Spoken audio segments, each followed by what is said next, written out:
আপোনালোকে সকলোৱে জানে পৃথিৱীত 7টা আচৰিত বস্তু আছে, সাতোৱা চাটোৱা আজৰি, কিন্তু বাকী 8, 9, 10 আমাৰ ভাৰতবৰ্ষত আছে। জানেনে বাৰু কোনকেইটা?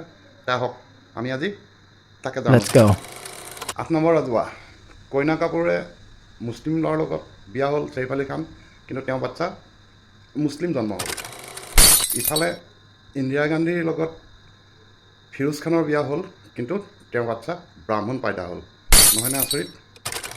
9 নম্বৰ আচৰিত বস্তু, ছত্তীশগড়ৰ প্ৰথম মুখ্যমন্ত্ৰী অজিত যোগী মৃত্যুৰ পাছত তেওঁ ইছাই ধৰ্মৰ মতে পুতি দিছিল, কিন্তু তেওঁৰ পুতেকে তেওঁৰ অস্থি নৰ্মদা নদীত উটুৱাই দিছিল। আৰু তেওঁক জ্বলোৱাই নাই, তেতিয়াহ'লে তেওঁ অস্থি ক'ৰ পৰা পালে? আচৰিত নহয়? বাদ দিয়ক, সেইবিলাক আমি চিন্তা কৰি লাভ নাই। পাঞ্জা হাত আছে যেতিয়া সকলো কৰিব পাৰে। তেওঁলোকে বাদ্ৰাক গান্ধী বনাব পাৰে, খানক গান্ধী বনাব পাৰে।